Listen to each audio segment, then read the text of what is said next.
Que alegria estarmos aqui nessa quarta-feira, quarta de milagres, não é verdade? Faz tempo que eu não conto milagre, mas vou contar na hora da oração depois. Eu recebi tantas coisas que o Senhor já tem feito esses dias, faz tempo que a gente não compartilha. E certamente Deus sempre tem alguma coisa nova, isso fortalece a sua fé, fortalece a minha fé. E a gente precisa crer que Deus realiza milagres. Você crê nisso? Amém? Então pode crer que Deus realiza. Aqui, o Ademir aqui mesmo, né, Ademir? Contou uma bênção para mim tremenda de uma venda de uma casa, uma aposentadoria que estava aguardando. De um dia para o outro, não foi, Ademir? De um dia para o outro Deus abriu portas. Aí eu orei aqui, nós oramos aqui outro dia, até casualmente fui eu, mas na verdade, orei uma irmã, ela tinha caído aqui, e ela estava com o dedo muito, acho que foi a Rita, estava com o dedo doendo, inchado, uma dor no braço. Eu falei assim, Rita, eu não sou médico não, mas vamos orar, né? Os médicos é o Senhor, né? Oramos ali. Ela falou assim, pastor, no dia seguinte não tinha mais dor nenhuma, era Deus realizando. Glória a Deus. E Deus realiza desde o pequenininho até as grandes coisas. Amém? Então, tá bom. Depois o resto fica para a hora da oração. Mas hoje eu queria trabalhar um pouquinho com a igreja num tema pertinente a este culto, que é o culto de oração. E nós vamos falar sobre o poder da oração. Diga aí, o poder da oração. Você acredita que há poder na oração? Amém? Eu também acredito. Mas sabe, o Senhor é o Senhor do fácil. Diga aí, fácil. O Senhor não é das coisas difíceis. Sabe, no mundo a gente é afligido por tantas coisas, mesmo que a gente faça o bem, mas também a gente é afligido por coisas se a gente faz o mal. Já perceberam isso? Mas se eu posso escolher fazer o bem e fazer o mal, que escolhamos fazer o bem em nome de Jesus. Mas eu quero trabalhar aqui, nessa noite, o poder da oração e mostrar que a oração, ela é fácil. E Deus responde porque Deus tem propósitos fáceis. E sabe quem complica? É a gente mesmo. Abra sua Bíblia aí em 2 Reis, capítulo 5, versículo 9 a 12. Me acompanhe na leitura, acho que já está na tela ali. Veio, pois, Naamã com seus cavalos e com o seu carro e parou à porta da casa de Eliseu. Lembram-se de Naamã, a história de Naamã, o general, tá certo? Tinha lepra. Então Eliseu lhe mandou um mensageiro dizendo, vai, lava-te 7 vezes no Jordão e a tua carne será curada e ficarás purificado. Porém Naamã muito se indignou e se foi dizendo, eis que eu dizia comigo, certamente ele sairá, pôr-se-á em pé, invocará o nome do Senhor seu Deus, passará sua mão sobre o lugar e restaurará o leproso. Não é assim que a gente pensa? Né? Não, vai abrir o céu, vai cair um raio aqui, o Espírito Santo vai aparecendo aqui, e as coisas. É o que Naamã aconteceu aqui, ele achava que as coisas iam ser tremendamente grandes. Não é que ele não confiava que podia ser curado, mas aqui ele achava que ia ser estrondoroso. Não são, porventura, olha aqui, Abana e Farpar, rios de Damasco, melhores do que todas as águas de Israel? Não me poderia eu lavar neles e ficar purificado? E voltou-se e se foi com indignação. Diga comigo assim, o método de Deus é fácil. Primeiro problema, nós cremos que existem métodos mais fáceis ou melhores do que Deus, ainda mais num ciclo tão moderno que nós vivemos. Muitas vezes o método da oração é o último que nós temos tomado como opção na nossa vida. E nunca o primeiro.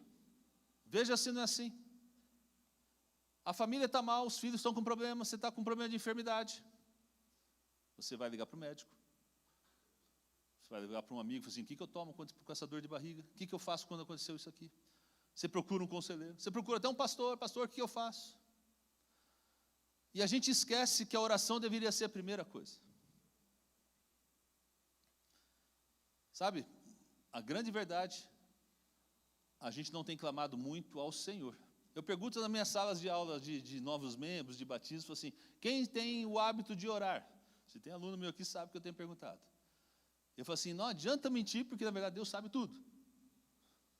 Aí a gente se assusta com quem levanta a mão. Ou seja, quase ninguém. E se eu perguntasse aqui, num culto de oração, de milagres. E fala assim, você não pode mentir. E se eu perguntar assim, quem tem um hábito de orar isso regularmente, ter um tempo de qualidade de oração, nós íamos nos surpreender com quantos levantariam a mão, ou com quantos poucos levantariam a mão, de ter um hábito ou um horário de qualidade durante o dia para ter um momento de oração. Você sabe, irmãos, às vezes nós não temos feito nada para que a nossa fé se levante, para que nós cresçamos e creiamos que seremos abençoados. Olha o que Naamã diz aqui. Lembra da história? Não são melhores esses rios, os meus rios lá, referidos aos rios de Damasco? Não é melhor o que eu tenho do que aquilo que foi proposto pelo homem de Deus? É o que Naamã estava querendo dizer aqui. E a gente passa a geração trazendo propostas a Deus que cremos que são melhores solução do que aquelas que Deus tem para a nossa vida. E temos que entender que os métodos de Deus são fáceis. É que nós não fazemos aquilo que Deus nos manda fazer. Continuando no capítulo 5 de 2 Reis, no versículo 13 a 14, diz assim, olha, então chegaram-se a ele os seus servos, mesma história, e lhe falaram e disseram, meu pai, se o profeta te dissesse alguma grande coisa, se dissesse o quê? Uma grande coisa, veja bem, porventura você não fazia? Quanto mais dizendo a ele, lava-te, ficarás purificado? Então desceu e mergulhou no Jordão 7 vezes, conforme a palavra do homem de Deus, e a sua carne tornou-se como a carne de um menino, e ficou o quê? Purificado. Então o profeta Eliseu está em sua casa, chega o general Naamã, o todo-poderoso, o general, chega junto com seus criados. Diga aí, general. Diga aí, criados. Olha o que acontece. Às vezes a gente acha que o nosso conhecimento, às vezes a gente acha que a nossa pós-graduação, nosso mestrado, ou como esse Naamã aqui, a nossa patente militar, o nosso status de pessoas, ou aquilo que a gente acha que temos, né, nosso gabarito, vamos dizer assim, nosso estado intelectual, ele às vezes pode nos trazer soluções para os problemas que nós temos, e na verdade, não trazem. Quantos creem em Deus aqui? Opa, que pergunta, né? Dá um amém aí, né? Amém, né? Crê em Deus, Deus de Jeová, você crê em Deus de Jeová, crê em Jesus Cristo, crê no Senhor Deus, o Pai de Jesus Cristo, amém? Dá um amém, glória a Deus, eu também creio, é verdade. Agora, nós temos que ter definido no nosso coração essa questão da paternidade de Deus. Se você chama Deus de Pai, é porque você já está na condição de filho, e para você ser filho é porque você disse sim a Jesus um dia, no seu coração, Jesus te colocou na família de Deus, você faz parte da família de Deus, herdeiro com Cristo de todas as bênçãos celestiais, cordeiro com Deus com Jesus Cristo, todas as bênçãos celestiais, e Deus fala assim, agora você é meu filho. Se você é filho de Deus, Deus é o que é teu? Pai. Então, quando a gente começa a entender essa questão da paternidade de Deus com a nossa vida, as coisas mudam o nosso entendimento. Agora, por que é que Naamã se indignou com a proposta que Eliseu tinha feito? Porque era humilhante perante o seu conhecimento, a sua patente de general, o todo-poderoso general Naamã, simplesmente descer num rio sujo, poluído, vamos dizer assim, e mergulhar 7 vezes conforme Eliseu tinha dito. Ele fala, tem que banhar em outro rio? Então ele se achava o todo-poderoso e foi questionar o ensinamento ou a direção que Eliseu tinha dito, mas essa não era a verdadeira questão do problema, de você banhar-se no rio. A questão era que Naamã seria curado a partir do momento que ele entendesse a palavra profética que foi definida para ele. Não importava o rio que ele estava. Casualmente, Eliseu falou assim, é no Rio Jordão. O que diz ali em Jeremias 33, versículo 3? Clama a mim, e responder-te-ei, e anunciar-te-ei coisas grandes e firmes que não sabes. Clama a mim, te responder-te-ei, o anunciar-te-ei, eu poderia te falar assim, e vou trocar esse verbo aqui por ensinar, e te ensinarei. Ensinar aqui é revelar coisas grandes, ocultas, que você não entende, você não conhece. Nesse fim de semana, nós vimos aqui a encenação de Êxodo, de Moisés, a libertação do povo egito. Você esteve aqui? Sim? Olha, quase todos aqui estiveram aqui. Quem não esteve, perdeu, mas pode ver pela internet. Aquele povo saiu com Moisés, eram quase 2 milhões de pessoas, acho que até mais do que 2 milhões de pessoas, considerando mulheres, crianças, muito mais do que 2 milhões de pessoas. Saíram em direção à terra prometida, mas chegou um certo momento que a trilha acabou, porque chegou e o mar estava à sua frente. E o que acontece é que o faraó ficou nervoso, ficou enfurecido, evidente, por causa das mortes dos primogênitos. E ele resolveu então, falou assim, vou lá e vou acabar com o povo. Saiu com a sua guarda, com o seu exército. Então, olha a situação de Moisés. Moisés tinha à sua frente o mar, a sua retaguarda ele tinha o faraó com o seu exército. Talvez o Moisés não tinha muitas opções. Ou ele encarava e saía nadando no mar, vamos pensar aqui, ele saía nadando, provavelmente morreria afogado, ou ele voltava e ia tentar lutar com os egípcios e morreria na espada. As opções não estavam muito boas para Moisés e para o seu povo. Mas aí quando ele clamou, Deus disse o seguinte, faz o seguinte, Moisés, levanta o cajado, fere a água, parta o mar em 2, passe a seco. Vocês conhecem a história. A gente conhece a história porque a gente leu a Bíblia e sabe o que acabou. Mas se você estivesse ali na posição de Moisés, se você estivesse ali naquele povo lá, talvez você não fosse nem Moisés, mas se você estivesse ali do lado de Moisés, ali olhando, o que é? Ele vai levantar a mão. Seria um pouco difícil da gente acreditar que alguma coisa aconteceria. É ou não é verdade? Agora, aqui nós não podemos ter o espírito de Naamã, um espírito de orgulho, um espírito que traz a sua posição de interpretar aquilo que Deus estava falando, ao invés de obedecer o que Deus estava falando. E entenda que as posições de hoje que nós temos, não são as posições que amanhã que nós teremos que ter. Porque nós não temos o domínio do que é o nosso amanhã. É Deus quem tem o controle do amanhã. Deus é quem sabe todas as coisas. Porque Deus é o mesmo ontem, é o mesmo hoje, e será o mesmo amanhã ou eternamente. Ele não vai mudar. O que ele tem hoje, ele vai ter amanhã. A sua única posição segura é a sua posição em Jesus Cristo. As suas posses nesse mundo não te dão segurança. Vocês têm hoje, mas amanhã você pode não ter. Talvez você seja feliz ao receber uma promoção hoje, estou bem empregado, mas nada impede que amanhã você esteja desempregado. Talvez você possa confiar na sua posição que você tem os recursos, fiz o meu pé de meia, garanti meus recursos para a minha aposentadoria. Ora, mas pode chegar uma doença, pode chegar alguma dificuldade grande. Então Deus quer te mostrar grandes coisas que estão ocultas, que você não tem visto, que você não sabe e que você não pode acessar por enquanto, mas Ele quer te ensinar como acessá-las. Consegue entender isso? Por isso que Ele falou assim, Moisés, levante a mão. Se Moisés tivesse o espírito de Naamã, talvez ele providenciasse uma escola intensiva de natação. Vamos aprender a nadar 5 passos para nadar, porque está o exército chegando aqui.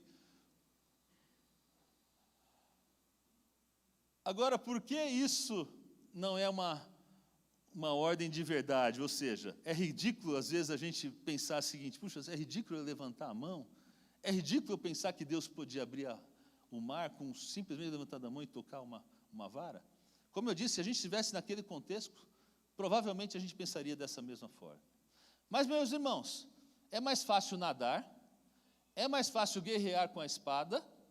Ou é mais fácil levantar a mão e bater na água? Levantar a mão, não é verdade? Se você não sabe nadar, já é um problema. Se você não tem a arte da guerra, é outro problema. O que seria mais fácil? Levanta a mão. Mas é mais difícil crer que o mar se abriria, não é verdade? Você poderia crer que talvez nadando você pudesse chegar no outro lado? Talvez você pudesse crer que talvez você tivesse, Deus te desse um dom do espadachim e você pudesse realmente vencer ali um exército inteiro de Faraó? Mas levantar a mão para que o mar se abrisse, apesar de ser mais fácil, é muito mais difícil crer. Por isso que o conselho bíblico se chama obediência. Diga aí, obediência. Obedeça que vai funcionar. Jeremias 33:3, clama a mim, responder-te-ei. Vou te anunciar coisas grandes e firmes que você não sabe. Jeremias 32:27 diz assim, eis que eu sou o Senhor, o Deus de toda a humanidade. Acaso haveria alguma coisa demasiadamente difícil para mim? Olha como termina esse verso. Há alguma coisa difícil para mim? Esse é o Deus que você serve, amém? O Deus Todo-Poderoso. Há alguma coisa difícil para mim? Diga comigo aí, para Deus, tudo é fácil. Faz com convicção aí, você crê nisso? Para Deus, tudo é fácil. Está na doença? Para Deus, tudo é? Está com problemas financeiros? Para Deus, tudo é? Está com problema no casamento? Para Deus, tudo é? Está com problema no relacionamento com seus filhos? Para Deus, tudo é? Fácil. Tudo é fácil. Se nada é difícil e tudo é fácil, então, meu irmão, tudo que Deus vai te mandar fazer também é fácil. Parece um jogo de palavras, mas não é não. Se para Deus não há nada difícil, tudo é fácil, o que Deus vai pedir para você fazer, certamente naquilo que você tem orado e buscado de Deus, tudo vai ser o quê? Fácil. Creia nisso. Veja, Deus não falou para Moisés, então agora você prepara aí os seus engenheiros, vamos dragar a água, vamos levantar aqui uma parede aqui do lado direito, depois levanta a parede do lado esquerdo, vai abrir um corredor aqui, põe uns canos, um encanamento aqui para a água passar por debaixo. Falou isso não. Levanta o cajado, bate na água, vai abrir aqui, você vai passar. E eu creio nisso, meu irmão. Você crê na palavra de Deus? Sabe que eu conheço muita gente que frequenta a igreja que não crê na palavra de Deus em certas coisas como esta, vamos dizer assim. Por exemplo, que Jonas foi engolido por uma baleia, ficou 3 dias na baleia, uma baleia não, um grande peixe, e foi jogado ainda na praia, justamente na praia que ele tinha que chegar. Que Noé sozinho construiu um barco gigantesco, todos um casal de animais entrou, ninguém comeu ninguém fechou a boca dos animais ferozes. Há muitos crentes que acham que isso é figura de linguagem, que isso é algo ilustrativo. Que Moisés talvez... eu vi um documentário uma vez sobre o Egito, sobre essa questão das 10 pragas. Eles tinham uma explicação técnica para todas as pragas, e até uma explicação que apareceu um vento que curtiu lá pelo Oriente, e ele fez as águas separarem, Moisés estava ali. Eu falei, tudo bem, vamos supor que está tudo verdade. Mas tudo acontecer naquele exato momento que Moisés dava a palavra ali, aí ninguém explica, não é verdade? Então, meus irmãos, nós como cristãos temos que crer na palavra de Deus na sua integralidade. Se a palavra de Deus diz que foi dessa forma, é dessa forma. Se Moisés levantou e bateu ali na água e o mar se abriu, eu creio que o mar se abriu, o povo passou, e quando ele estava do outro lado, estava seguro, ele bateu lá, vai fechar, fechou, matou todos os egípcios. Essa é a palavra de Deus, você tem que crer nela incondicionalmente, pode dar uma glória a Deus aí, amém? Você tem que sair de hoje aqui sem esse espírito de Naamã, um espírito orgulhoso, não crendo, achando que você tem uma proposta melhor daquela que é mais fácil que Deus tem para a sua vida. Isso você tem que sair. O que é que você prefere, meu irmão? Confiar em Deus, crer que Ele pode fazer todas as coisas, ou confiar nos seus ensinamentos, naqueles seus conhecimentos? Você tem que tomar uma opção por Deus. O que Ele vai te pedir para a sua vida é fácil. Deus tem uma direção para a sua vida, é fácil. O melhor caminho é a melhor decisão que você tem em nome de Jesus. Mas em Marcos 11, versículo 20 a 22, uma situação aqui que Jesus aconteceu e disse assim, e eles passando pela manhã, viram que a figueira se tinha secado desde as raízes. E Pedro, lembrando-se, disse-lhe, mestre, eis que a figueira que tu amaldiçoaste se secou. E Jesus respondendo-lhe, disse-lhes, tende o quê? Fé em Deus. Diga aí, tende fé em Deus. Veja bem, o que tratou de Jesus aqui, a ensinar aqui os seus discípulos, é que a figueira não se secou porque ele era Jesus. Ela se secou porque Jesus tinha fé em Deus, que quando proferiu uma palavra, ela secaria. Dá para entender a diferença? Ele não disse assim, eu posso fazer essa figueira secar porque eu sou Jesus. Mesmo ele sabendo que ele era o Filho de Deus, mesmo sabendo que era Deus Todo-Poderoso. Mas não é isso que o texto diz. Ele sempre disse que se podia fazer, desde que você cresce que Deus faria. Tende fé em Deus. E aqui Jesus revela o segredo. E qual é o segredo que a gente tem que aprender nessa noite? Que fé é a plena certeza que as coisas vão acontecer. Você crê nisso? Amém? Fé é a plena certeza. Versículo 23 e 24. Porque em verdade vos digo que qualquer que disser a este monte, erga-te e lança-te no mar, e não duvidar em seu coração, mas crer que se fará aquilo que diz, tudo o que se disser será feito. Por isso vos digo que todas as coisas que pedirdes, como? Orando, como? Crendo receber, tê-las eis. Tê-los eis.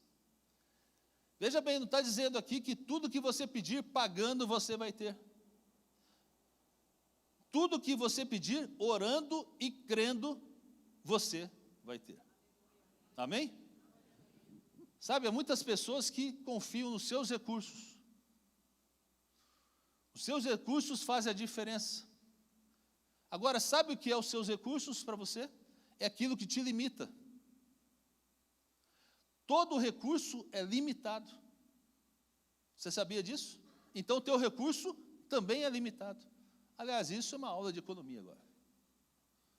A igreja também ensina outras coisas.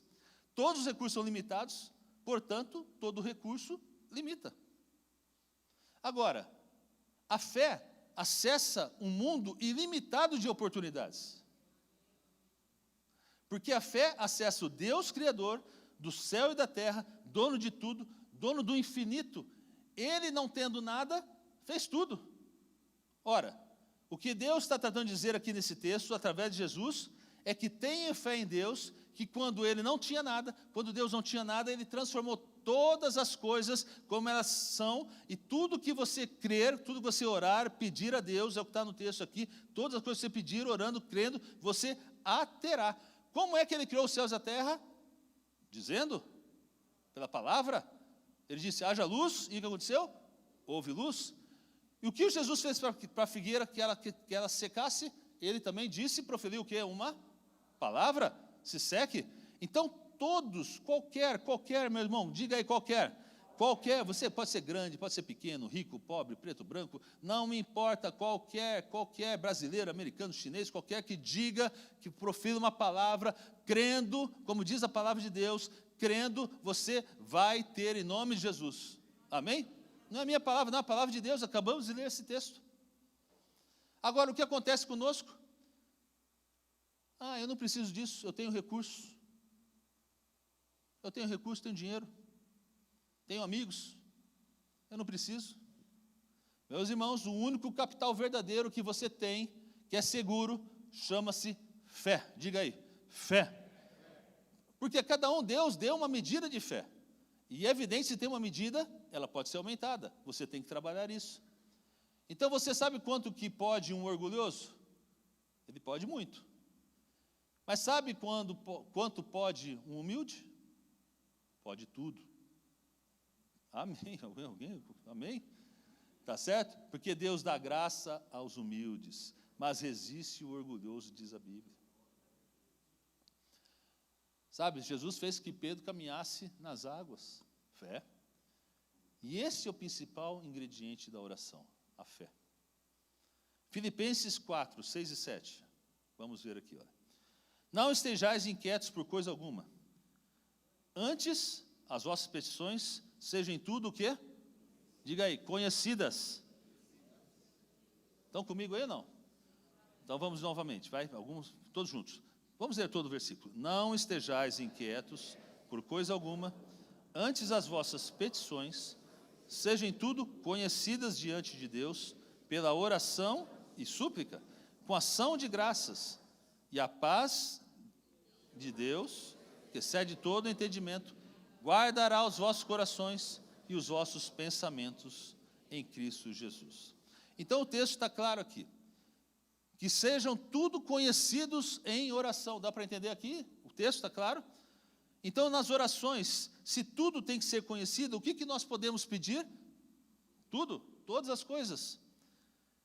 Você acha que Jesus nunca pediu nada em oração ao Pai? Todo o tempo ele estava pedindo. Pediu para que Lázaro ressuscitasse. Pediu até para que, se fosse possível, afastasse dele ir para a cruz. Em todo momento estava pedindo. Ele se manteve, porque o que acontece? Ele entendia que ele era o Pai e ele era o Filho. Mas você não consegue pedir ao Senhor com tranquilidade quando você não entende que Deus é teu Pai. Esse que é o segredo da coisa. Quem tem filho sabe o que eu estou dizendo. O filho que entende que tem um pai amoroso, generoso, pronto para abençoar, para dar bons conselhos, ele está toda hora pedindo. Pedindo dinheiro para caramba, né? Nossa. Tá certo? Mas pode ver quem tem filho. O filho raramente tem vergonha de pedir alguma coisa para você. Quem tem filho? Pede tanta coisa. Meu filho pede tanta coisa que eu falei, meu Deus, filho, precisa trabalhar, precisa fazer algumas coisas. Né? E a gente tem que falar não, às vezes. Por isso que Deus, às vezes, fala não, às vezes, para a gente, para algumas coisas. É educativo, Ele está nos ensinando. Agora, quando eu entendo que o meu relacionamento com Deus Pai é um relacionamento de paternidade, eu chego com outra forma ao trono da graça. Eu chego com liberdade, e é isso que está dizendo. Porque a paternidade de Deus é fundamental para libertar os seus filhos. E a gente começa então a ter essa liberdade nesse relacionamento. Às vezes, você quer deixar de pecar? Ora. Começa a orar. Peça a Deus que te ajude a vencer as tentações, a vencer a sua luta. Jesus disse, né? Orai para que não entreis em tentação. Agora, a ver lá, Filipenses 4,6. Vamos direto para Filipenses 4,6. Não estejais inquietos por coisa alguma. Antes, vamos lá, as vossas petições sejam em tudo conhecidas diante de Deus pela oração e súplica, com ação de graça. E quanto você agradece? Você já conheceu, você está colocando ao trono da graça, colocando suas petições, está deixando ela conhecida, as suas necessidades. Mas aqui tem um segredinho aqui, pela oração e súplica com ação de graça. E o quanto você tem agradecido a Deus o que Ele tem feito para a sua vida. Você diz muito obrigado quando você recebe um presente? Sim? Espero que sim. Educação, né? Tivemos aula de economia, agora é aula de educação. Diga obrigado quando recebe um presente. Se você vai numa loja, você compra um presente, ou compra qualquer coisa, o vendedor que te atendeu vai te falar assim, muito obrigado pela sua escolha, obrigado por comprar conosco. Não é assim que funciona? Tá certo? Agora, quando eu faço então uma oração de agradecimento, eu estou confirmando que Deus já me deu essa bênção. Olha a chave aqui. Você vai orar, vai colocar tudo conhecido ao trono da graça. Senhor, eu tenho essa dificuldade, tenho buscado isso do Senhor. Mas, Senhor, eu já agradeço o que o Senhor vai fazer pela minha vida. Já agradeço a bênção que o Senhor está me dando. Você entendeu? Conseguiu captar o que Deus quer nos ensinar essa noite? Tenha um coração grato, porque certamente Deus vai abrir a porta, Deus vai lhe abençoar, e você já está antecipando a sua vitória, ou você vai agradecer a Deus aquilo que você deixou conhecido, a petição no altar de Deus. Amém? Aí o versículo 7 diz assim, e a paz de Deus, que excede todo entendimento, guardará os vossos corações e os vossos pensamentos em Cristo Jesus. Então, agora eu já consigo entender que é o seguinte, eu não preciso agora me preocupar.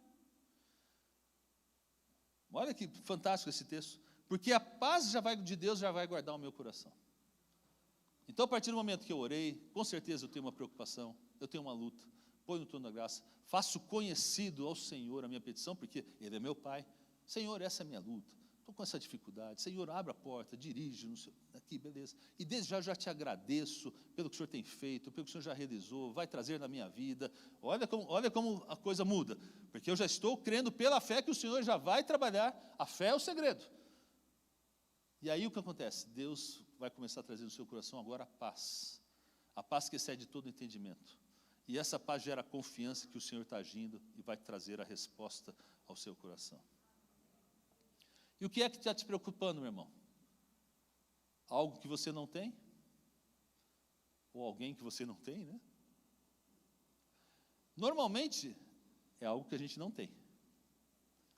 Às vezes a gente não tem saúde, às vezes a gente não tem dinheiro, às vezes a gente não tem trabalho, às vezes a gente não tem um bem-estar junto com os relacionamentos, ou marido e mulher, ou com os filhos.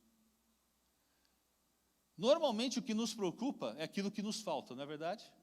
Normalmente. Então todos vocês que estão preocupados, orem, confessem, declarem que Deus vai agir, que vai dar graça, porque tudo que Ele nos dá é de graça. Por isso que Tiago 5,13, olha que lindo esse verso, diz assim, olha, todos nós ali, está alguém entre vós aflito? Ore. Está alguém contente? Cante louvores. Então, se alguém está aflito por qualquer situação da vida que a gente tem vivido, qual é a chave? Oração. Porque os métodos de Deus são o quê? Fáceis. Os métodos de Deus são fáceis. Agora, se o método de Deus é fácil, é difícil orar? Mas você ora todo dia?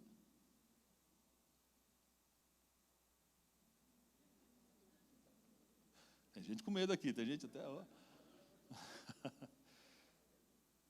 Meu irmão, se você não pode viver em fé, se você não pode crer, sabe o que acontece?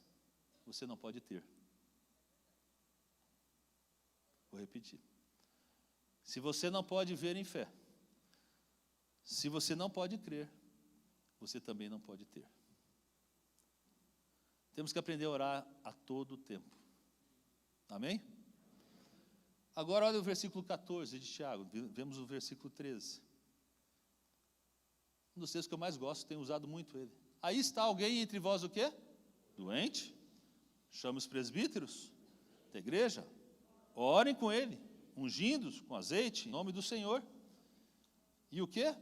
E a oração da fé salvará o doente, e o Senhor o levantará. E se houver alguém cometido pecados, seriam perdoados. Amém, né? Que texto lindo, não é verdade? Aí está alguém doente? A pergunta.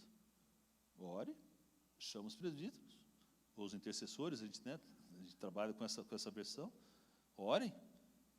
Se até houver cometido pecado, serão perdoados. É o que diz a palavra de Deus. Meus irmãos, por que seguimos fazendo coisas tão complicadas, quando a única coisa que Deus nos pede é que nós devemos orar? Então, o que nós temos que fazer? Orar. Crê nisso? Por isso que eu coloquei o tema como o poder da oração. Aí eu pergunto para você nessa noite, está alguém aflito hoje? Não, estou perguntando, estou dando a resposta. Está alguém aflito hoje? Tem alguém aflito aqui hoje? Não tem? Está todo mundo na paz? Que benção. Está aflito aí, irmão? Vou orar por você. Pode vir. Pode vir. Vem aqui. Quem mais está aflito hoje aqui? Vem aqui. Quem está aflito hoje aqui? Vem aqui. Está aflito, irmã? Vem aqui. Está aflito, irmã? Vem. A pergunta é para toda a igreja. Porque eu estou aplicando a palavra de Deus. Se está alguém aflito hoje, nós vamos orar. E nós vamos chamar os intercessores. Cadê os intercessores? Consegue entender que nós só estamos aplicando a palavra de Deus? E a palavra de Deus diz o seguinte: ela nunca vai voltar vazia. Você confia nisso? Amém? Bom, podemos todos ficar em pé aqui, né? E aí facilita quem está chegando aqui. Vem os intercessores aqui ajudar aqui. Os intercessores vêm aqui na frente aqui. Todos os outros, dá um passinho aqui para frente aqui.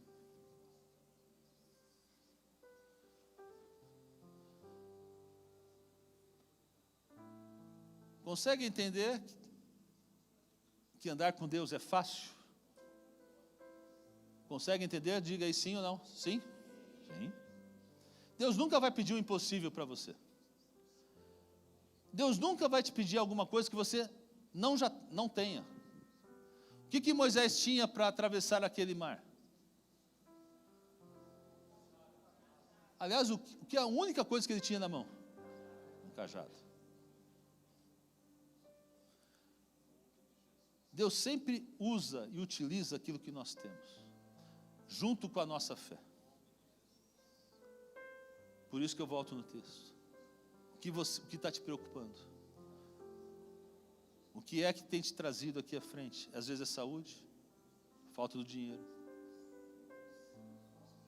problemas nos relacionamentos. Vamos orar, porque orar é fácil, mas ele acessa o sobrenatural de Deus. Ele acessa aquilo que, o impossível que Deus é especialista em realizar. Amém? Crê nisso? Vamos orar? Levante suas mãos aí, igreja. Pai, em nome de Jesus. Pai, ouvimos a Tua palavra nesta noite, Pai. E às vezes eu me pergunto, Senhor, como nós complicamos as coisas, Senhor. Como às vezes por uma visão humana, a gente esquece que o Senhor, ó Deus, é quem tem todo o poder para realizar todas as coisas. E meu Deus, o Senhor é o Deus do impossível. É o Deus de ontem, o Deus de hoje, é o Deus de eternamente. Tudo está debaixo do Teu controle, Senhor. Pai, como diz a Tua palavra, está alguém aflito? E aqui há irmãos nossos, Senhor, que estão passando por dificuldades, por aflições.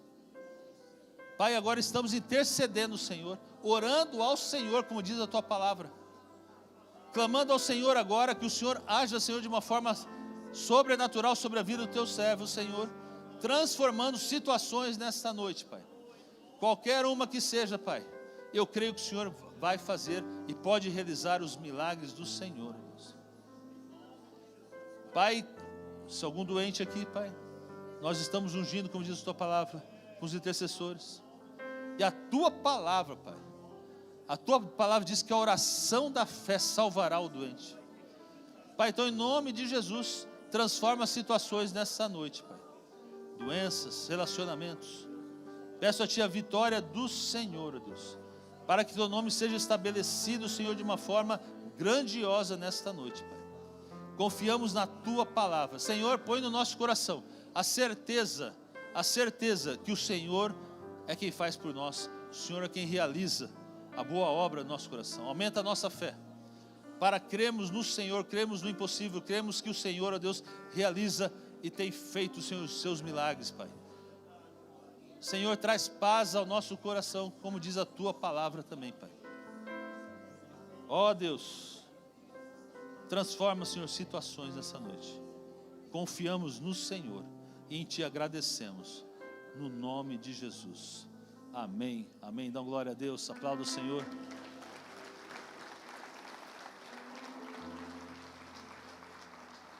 Vamos repetir aqui: para Deus, tudo é fácil. Pode ser melhor: para Deus, tudo é fácil. Creia nisso, no nome de Jesus.